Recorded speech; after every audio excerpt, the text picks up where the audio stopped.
And you actually enter into the Shastra. It's like a gateway into the spiritual world. But to do this, you have to be pure. You can't be like thinking, well, I have a meeting at 5 o'clock, and where's my sense gratification? These are all interruptions. You see why you have to be pure. You see why you have to have attained anartha nivritti. Because if you haven't, how can you contemplate these wonderful shlokas? How can you reach stage of, or consciousness of, aesthetic appreciation of the intricacies of relationship with Krishna? How can you follow in the footsteps of Krishna's pure devotees,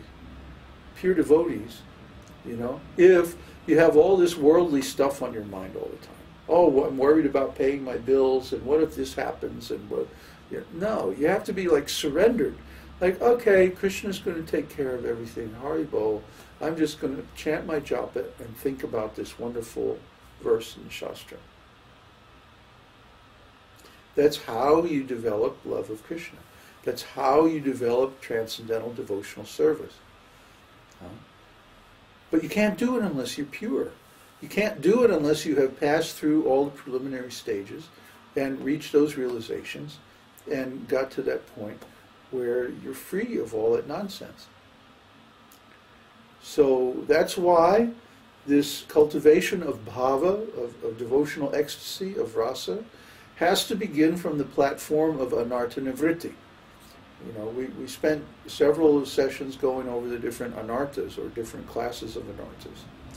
And from time to time we get into explanations of the specific ones. Well, the reason we have to do that is so that we have the peace of mind, so that we have the unbroken concentration, the one-pointedness, ekagata, vyavasayatmika buddhi, the one-pointed intelligence that allows us to contemplate on these subjects for extended periods of time. That's what we're doing as monks. We're giving up the world so that we can spend the majority of our time and energy just contemplating Krishna. See? That's what this is all about. So, if a person is entangled in worldly affairs, and they have so many material engagements, how can they ever get to that stage? See? What to speak of samadhi, where you become completely absorbed, you're off in the transcendental Krishna loka. I mean, when I go into that state, it takes me hours to come back. I don't want to come back, actually. I usually just kind of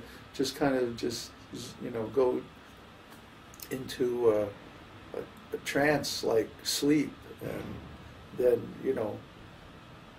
10 hours later I'll wake up and like, oh, I'm here again. So anyway, yeah, we have to reach that stage. Otherwise, there's no question of pure devotional service. When there is mention in the scriptures about devotees embracing Krishna within their heart, is that part of this contemplation you're talking about? Yeah. Well, Krishna has to reveal himself within the heart before you can embrace him within the heart. See? The scripture may just state plainly, oh, the devotees embrace Krishna within their hearts. But this requires, before that can happen, Krishna has to reveal himself. Or how can you embrace him? So and before that can happen, there's so many other things that have to happen. So when the scriptures say something like that, it has to be understood what level the devotees have achieved to be able to do that. Yeah. It's a very advanced stage to be able to embrace Krishna within the heart. And if a person simply has, they may fool themselves. They may think about embracing Krishna as a matter of sentiment. Imagination. Imagination is mental. sentiment is on the mental platform. And the way you can tell is they won't be steady. Their devotional service will be up and down. You know, they'll be enthusiastic for a while, and then they'll disappear, and you won't hear from them again for a while. You know, they'll be very fixed up for a while, and then all of a sudden they'll fall down and they'll have problems in devotional service. It takes them a while to conquer those and come back again. You see, so as long as a person is going up and down and they're not steady, they have not reached anartha nivritti. They're still on the mental platform. They're still concocting material desires. They still have doubts. They still have offenses that they haven't cleared, and so on. A question regarding the previous topic about when the devotee gets liberated is about where do all the family members go if they're like, if I'm a devotee and then the family members are not, where do they go? What spiritual... Oh, that depends on their individual relationships with Krishna. We don't stay related as family in the spiritual world because family is a material concept. Family means a relationship based on bodies. This body reproduces and gives rise to these other bodies. And then I think that I have some relation with these other bodies, or the souls in those bodies. But actually, the fact that one who attains liberation gives liberation to his other family members, the reason that happens is because family members usually are in physical proximity to one another and they automatically do service to one another. So one's family members usually have done service to you. And by that service they become liberated if you're a pure devotee. See, it's not because of the family relationship directly, but because it so happens that family members generally associate together and they do service. You know, pass the soul.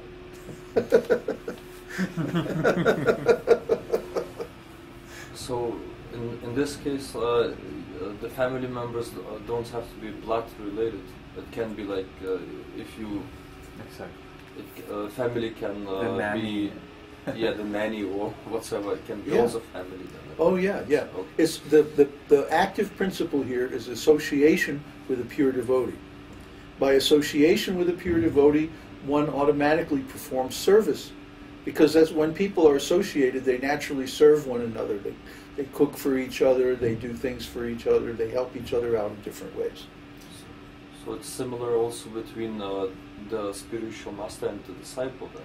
Oh, absolutely. You're like a big family. Yeah. Okay. Yeah, it's the same principle. The principle here, the active principle, is the principle of association. Okay. But this contemplation we are talking about is part of the phase after anartha nivritti in taste, development of taste? Ruchi. Attachment and like that? Yeah, well, and then bhava. Yeah, because ruchi, the development of taste, first of all, what do you have? Anartha nivritti, and then you have steadiness. Nishta. Yeah, nishta means you don't fall down anymore.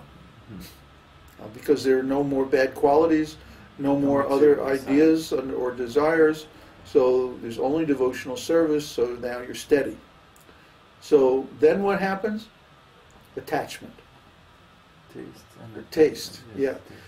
So taste comes from this. Taste has to be a particular taste. Like, different flavors. You can have salty or sweet or sour or bitter or pungent or mashed potatoes or something.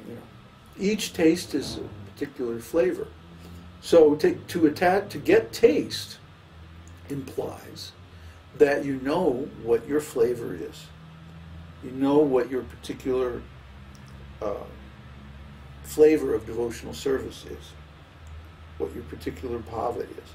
At least the beginning of that awareness starts to arise. in your consciousness. See? Because of this contemplation. Yes. It's following in the footsteps. And all Well, this. that comes later. That means Oh, that's- attachment.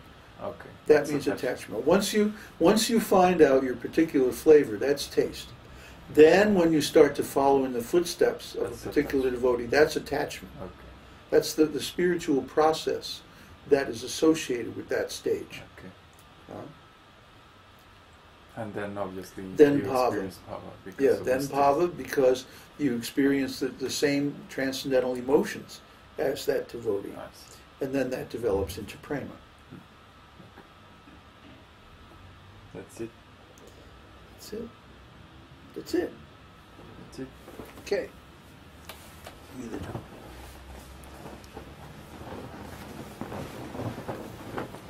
I think actually paying the kartals is harder on my arm than the drum. It's the same motion, you know.